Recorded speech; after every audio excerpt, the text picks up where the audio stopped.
New polling could mean big trouble for President Biden's 2024 chances against former President Trump.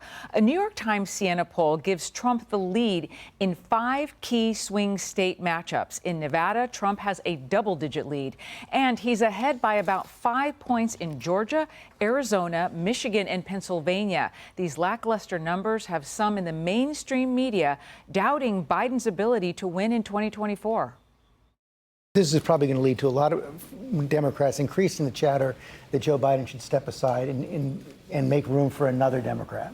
And I think the problem that Democrats have is they don't know who that Democrat would be right now. I don't think that people look at Kamala Harris and feel like she is ready to take that step forward. They look across the rest of the party, governors, senators, mayors, House members, and they're struggling to figure out who they could put up if it's not Joe Biden. And so I think the reality is Democrats are probably going to run Joe Biden. Even Bill Maher, who is a vocal supporter of President Biden, is worried that he can't win an election. He could definitely lose. When people say, well, he beat Trump before. Yeah, things change. It's a very dynamic country. This is not 2020. And he's not the same guy. Can he win the job? First of all, I don't think he can. Running takes a lot of energy. It's not 2020 when there was a pandemic and he could run from Zoom in his basement. Biden, I don't know. I just don't think he can win. And some of these polling results, I think people need to look at them. But some Democrats, like failed Georgia gubernatorial candidate Stacey Abrams, aren't giving up on Biden just yet. I think that the satisfaction with President Biden is strong and high. I do not see a third-party candidate making inroads in Georgia or many other places.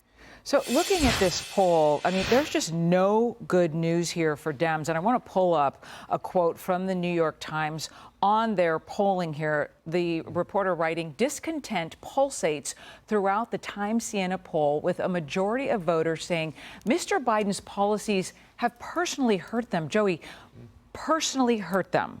That's a terrible place to be, and that's an understatement.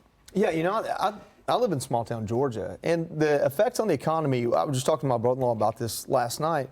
It's not just inflation, because inflation is this big word that wraps up everything, and it's hard for one person to internalize and materialize into a thing in their life.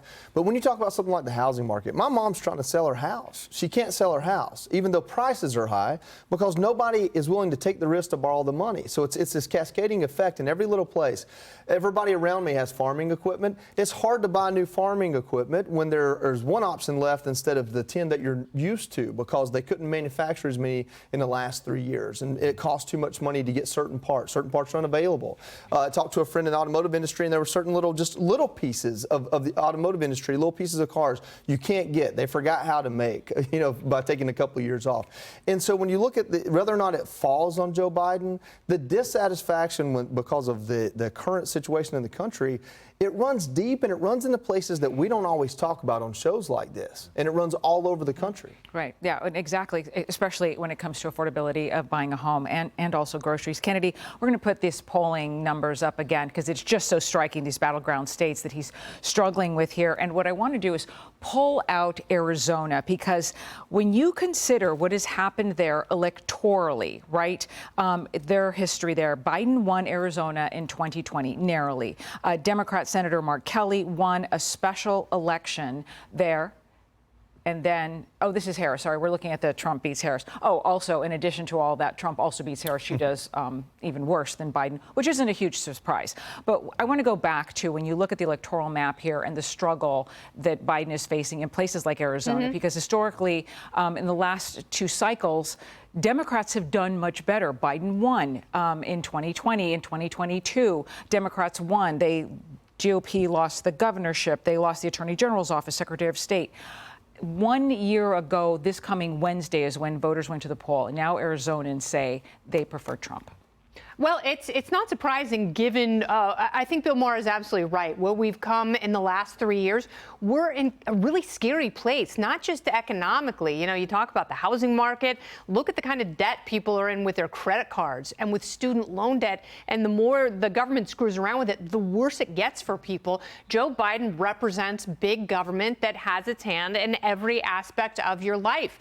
And his performance, his mental acuity, it's going to get worse. It's never going going to get better. His best days are behind him, and unfortunately, that kind of decline, it's only going to get worse, and you're going to see that bear out in more of these polls because he doesn't have answers. He doesn't have competence, and people have problems that aren't going away. And to Bill Maher's point, they have only gotten worse the last 3 years, and that was before everything that's going on with Israel, which really has people who maybe don't pay attention to foreign policy all the time because they're too busy worrying about how to afford things, but now they're like, are we on the verge of a third world war? That's what's so scary for people. And Donald Trump, they know he's under indictment, and he's still doing so much better than Joe Biden right now. Yeah, major miscalculation by Democrats, just counting on Trump going downward, and all he does is continue to go up. And Raymond, Biden is down, according to this polling, with Latino voters, with black voters, people across the board, right? They don't have confidence in the economy, immigration,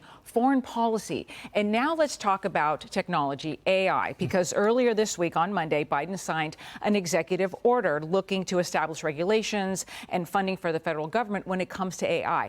Then you go to NBC News reporting that Biden has actually tapped former President Obama to help in this effort. Obama has been working the past 5 months with White House senior staffers on this effort. Raymond, big question here is, why keep that quiet? Well, because they don't want to show what all of us already assume and know.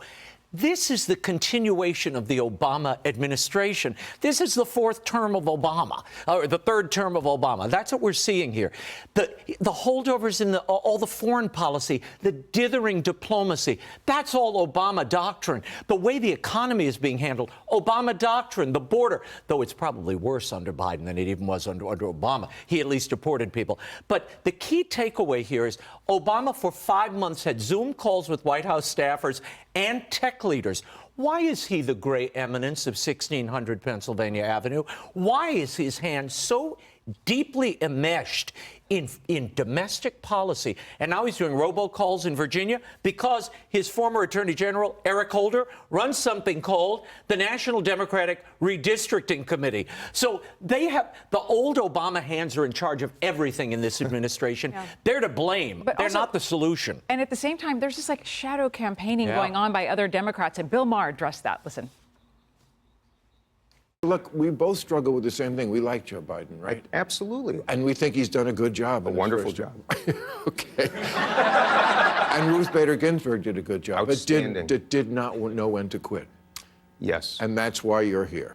And it's not like others aren't doing this in a sort of a shadow campaign. I mean, Gavin Newsom, our governor, seems to be all over the world. I saw that, yeah. Yeah, and, there's... they're going to the battleground states and the primary. They're really doing it. I feel like at least you are honest, and you're saying, no, I'm going to do it. Just do it. Okay, of course, Bill Maher talking to Dean Phillips there, Democrat who's also running, and his argument is basically like, yeah, everything he stands for, I do too. I'm just younger. Yeah, I mean, that's what Ron DeSantis was hoping to capitalize on.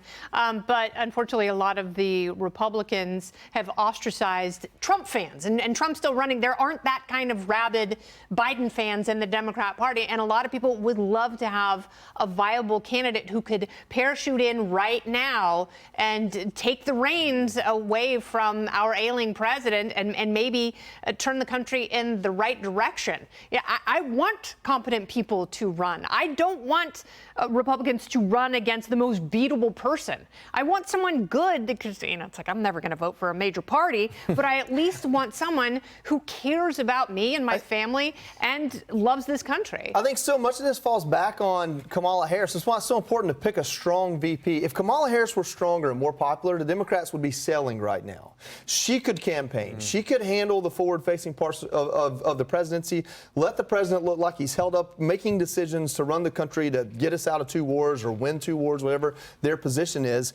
And then, if worse comes to worse, his health fails, he can't finish the race, she's right there. But that's not an option for them. For the Democrats as an establishment, as a machine, down ticket, they have a chance to win the House, they want to keep the Senate. All of that hinges on who's at the top of the ticket to an extent.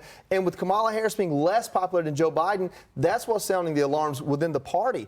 Do we need to bring someone? And if so, where can we do that without losing major donors and major donor support all over the country in different areas. Well, the upper echelons of this party are quaking. When you have Axelrod, who came out today and said it's time for Joe Biden to ask whether it's wise if he should actually run, not only for himself, but for the country, that is a shattering of the upper tier of the Democratic Party. This is not going to end quickly. Many Democrats do complain that the establishment keeps the bench empty, and that's one of the biggest problems. Yeah. Hi, everyone. I'm Brian Kilmeade. I want you to do me a favor. I want you to click to subscribe to the Fox News YouTube page. This is the only way that I know for sure that you're not going to miss any great commentary, any great news bites, any great interviews coming your way on Fox. You can get it all here on YouTube. So subscribe right now.